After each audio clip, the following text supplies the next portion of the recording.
Olá pessoal, sejam todos bem-vindos. Nesse vídeo nós vamos falar da análise fundamentalista da Lupatec. Lembrando que esse é um dos vídeos da série que nós falamos da análise fundamentalista da empresa Lupatec. Esse vídeo nós vamos falar da análise do balanço. Temos o vídeo falando só do endividamento e um outro vídeo, um terceiro vídeo falando só do demonstrativo do resultado do exercício.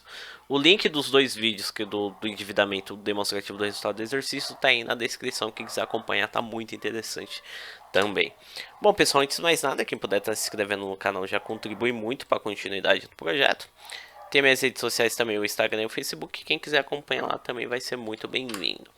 Bom, vamos começar aqui falando do balanço patrimonial na sua totalidade. Eu esbocei o desmembramento do balanço patrimonial. A barra azul representa o ativo total, a barra laranja é o passivo total, que são as obrigações com terceiros, e a barra cinza é o patrimônio líquido, que é o dinheiro investido pelos sócios e acionistas. Bom, a gente consegue avaliar aqui mais precisamente de 2011 a 2013.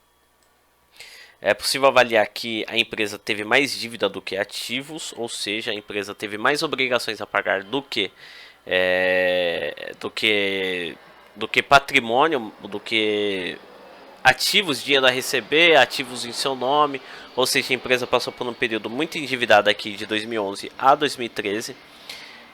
E o patrimônio líquido negativo, isso representa que a dívida total corroeu o dinheiro que foi investido pelos sócios e acionistas, e a empresa está 100% alavancada através de recursos de terceiros.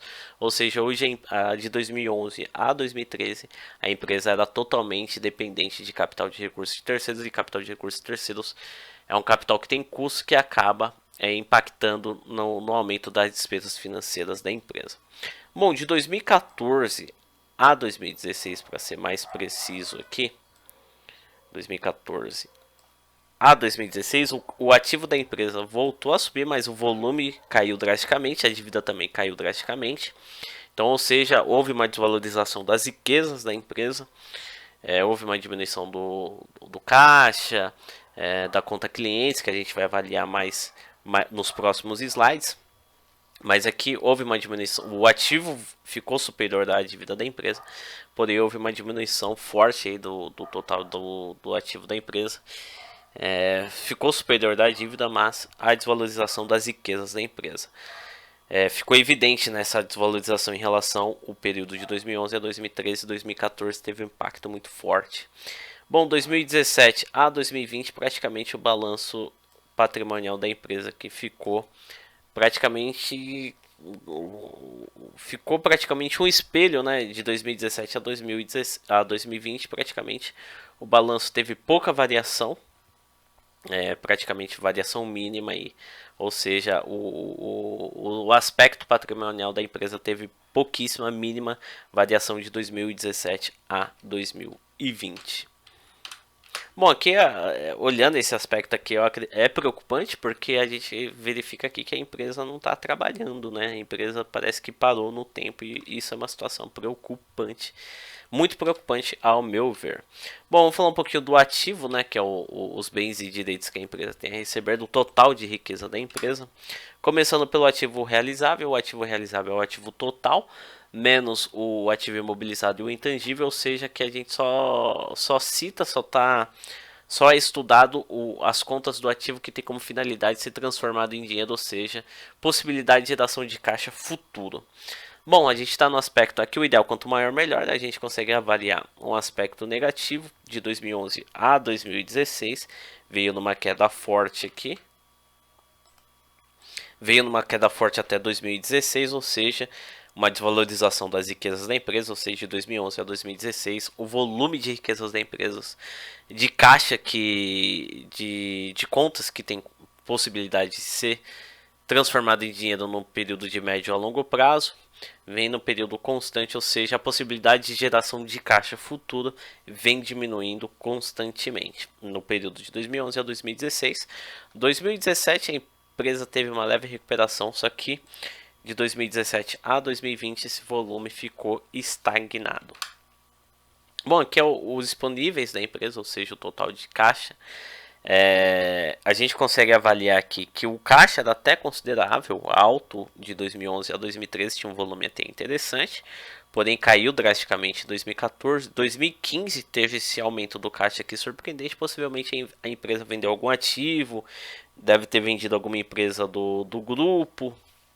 Então teve esse aumento do caixa, pode ver que nos anos subsequentes aqui voltou à normalidade, que em 2016 o caixa voltou a ficar mínimo, 2016 a 2018 ficou praticamente no mesmo volume, e voltando a ter um aumento aqui do volume de caixa de 2019 a 2020, possivelmente aqui a empresa deve ter vendido uma outra empresa do grupo, deve ter vendido algum ativo imobilizado para o aumento pelo aumento desse volume de caixa aqui da empresa. Opa,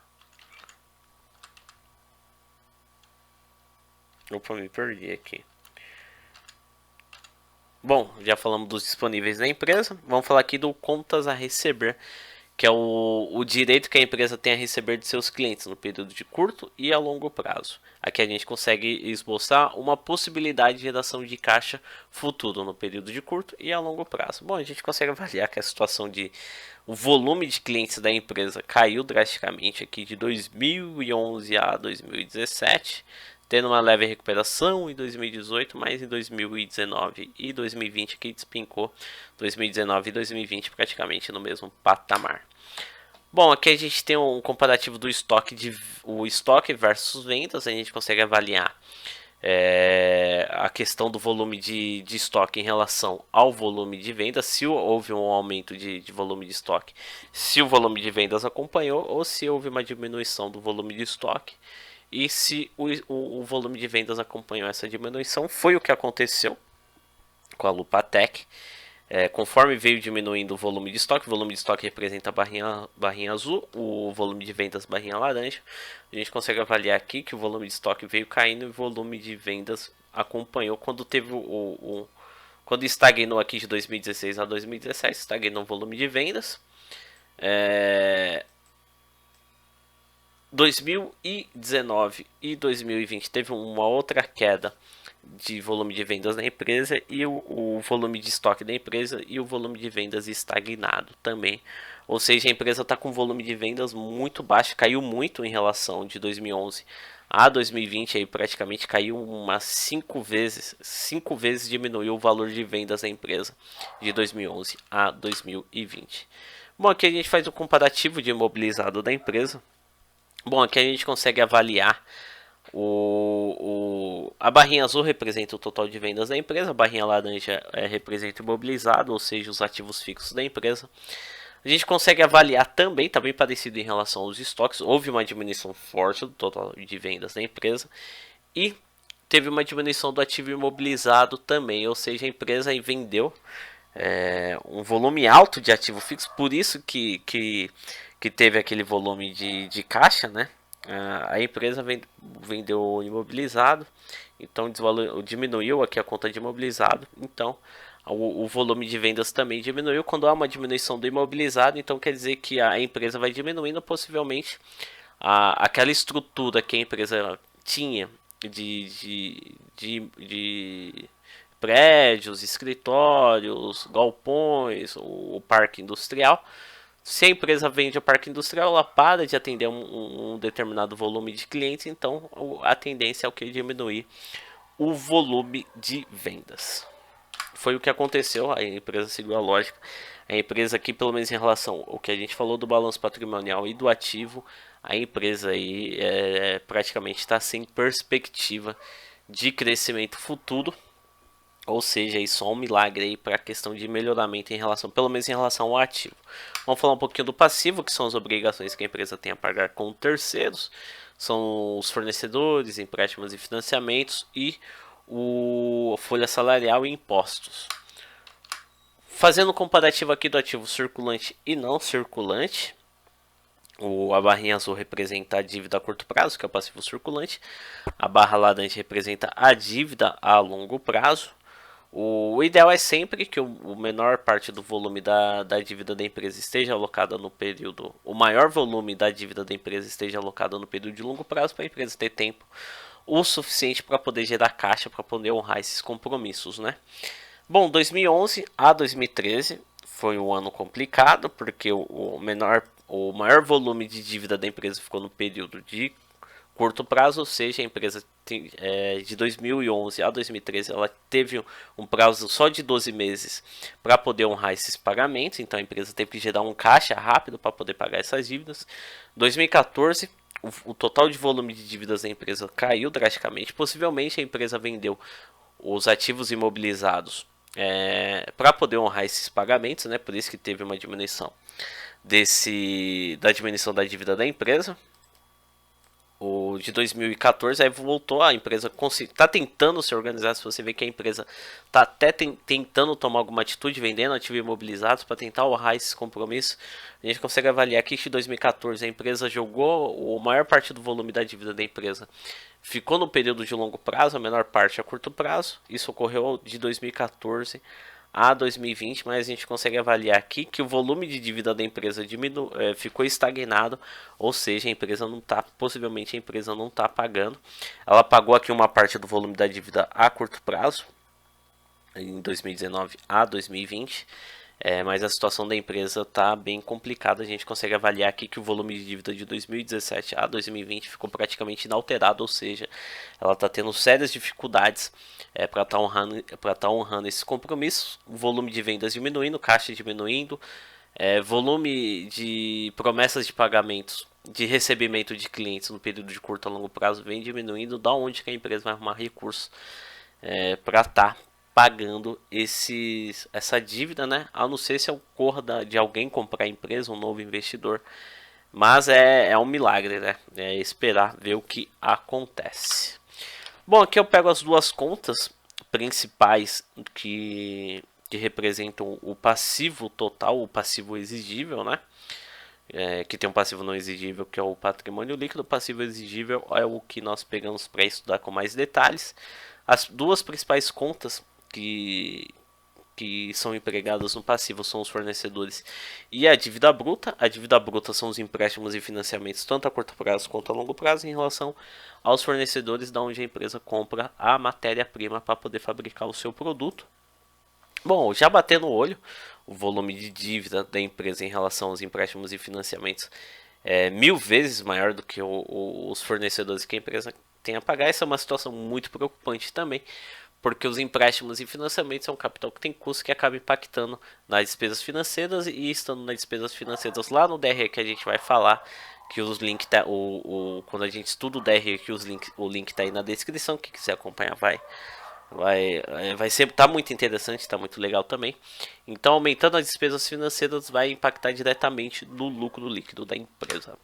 Bom, a gente consegue avaliar a questão do patrimônio líquido da empresa.